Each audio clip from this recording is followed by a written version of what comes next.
ఇప్పుడు నా చేతిలో చిక్కుముడి ఉంది. ఆ చిక్కుముడి ఇప్పుతా. ఖచ్చితంగా నువ్వు అడిగిన ప్రశ్నకు నేను సమాధానం ఇస్తా. It's my promise.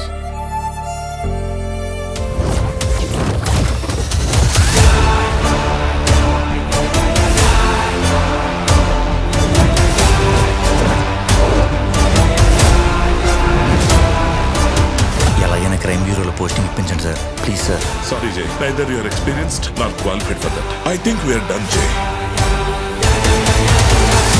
విక్రాంత్ గారిది ఒక అన్ఫార్చునేట్ యాక్సిడెంట్ మాత్రమే. విక్రాంత్ గారిది ఖచ్చితంగా యాక్సిడెంట్ కాదు మేడం. బట్టతల, బొత్తద్దాలు పడితే కానీ కనిపించిన కళ్ళు, లెఫ్ట్ లెగ్ పోలియో, అలాంటి వ్యక్తి నన్ను చూసారా? Vikrant crime scene CCTV footage లో కూడా చెక్ చేశాను. అక్కడ కూడా అలాంటి వాళ్ళు ఎవరు లేరు.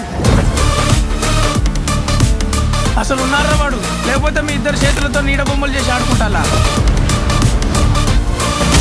పాప ఏడవట్లేదండి. ఏడవపోతే బాధ బరువు అయిపోతుంది, భరించలేని బరువు అయిపోతుంది.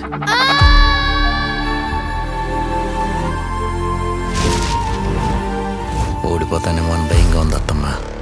ఓడిపోవడం తప్పు కాదు నాన్న, కానీ ఓడిపోతామని భయపడి యుద్ధం చేయకపోవడం తప్పు.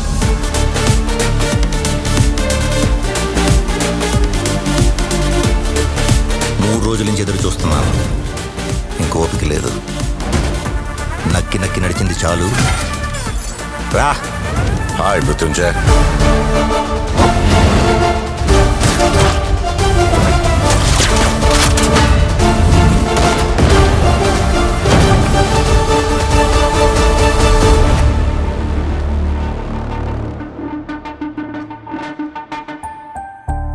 మా నాన్నగారికి అలా ఎందుకయ్యింది అంకుల్?